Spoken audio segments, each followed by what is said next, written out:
Hi, my name is Rami, and I did my Prezi on false imprisonment. False imprisonment has been hurting individuals for centuries. I hope that my presentation can enlighten you on the issue at hand. Once we educate more people on this matter, I believe that we will be able to end false imprisonment indefinitely. False imprisonment is the wrongful incarceration of another. Whether we believe that our criminal justice system is perfect, we know it is not. But I believe that with the right laws and programs in place, we can put an end to people serving time that was not theirs to serve. In this presentation, I will discuss false imprisonment. I will go into detail about how it exists today, and further go into detail how one may be eligible to challenge the court, and also how we may be able to put an end to it once and for all. Every day we face adversity. Whether you're a local butcher, a local gas station owner, police officer, lawyer, we all have our problems. However, I believe that the criminal justice professionals are held to a higher standard, and right so. But we need them. Without their protection, our cities would be catastrophic. On the other hand, sometimes an unexperienced officer can do more harm than good. Experience always plays a vital role. Being a police officer comes with more responsibility, and I believe that some young officers are given too much to handle at an early stage in their career. Furthermore, I believe that this is where mistakes begin to arise, accidental shootings, and false imprisonment.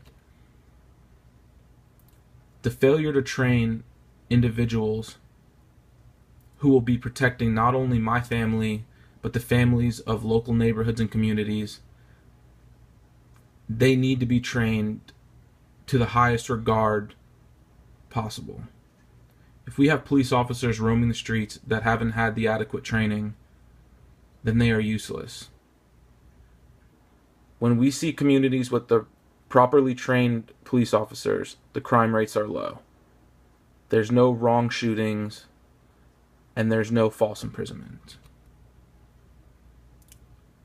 Was the officer abiding by the policies? How long has this such officer been employed? Has this officer ever made other mistakes? Are some of the questions that management will be asked when false imprisonment issues arise.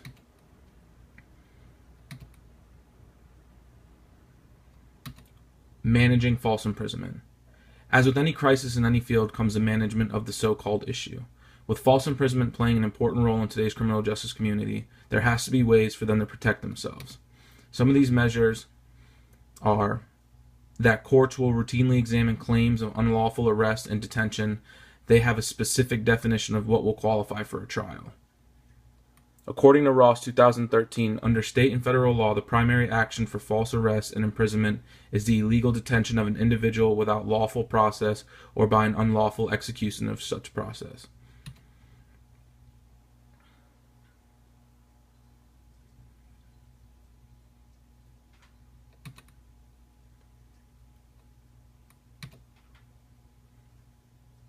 Some preventative measures. First, we need to do a better job training our police officers. We must show them that doing a thorough job in every situation is the only way to perform their job. Second, we need to use the technology we have to its full capabilities. With the DNA testing and other sophisticated programs we have now, we must do a better job at getting as close as we can to that 100% sure mark when sentencing someone to jail. In conclusion, not only have many families suffered from the sad issue we call false imprisonment, but so have the individuals who serve the time. Nobody wants to go to prison, especially if they did not commit the crime. If we use some of the preventative measures I mentioned and others that many supporters have, then we can try to put an end to sending the wrong people away. Because when we do such a thing, we take away fathers, mothers, and children. We destroy families.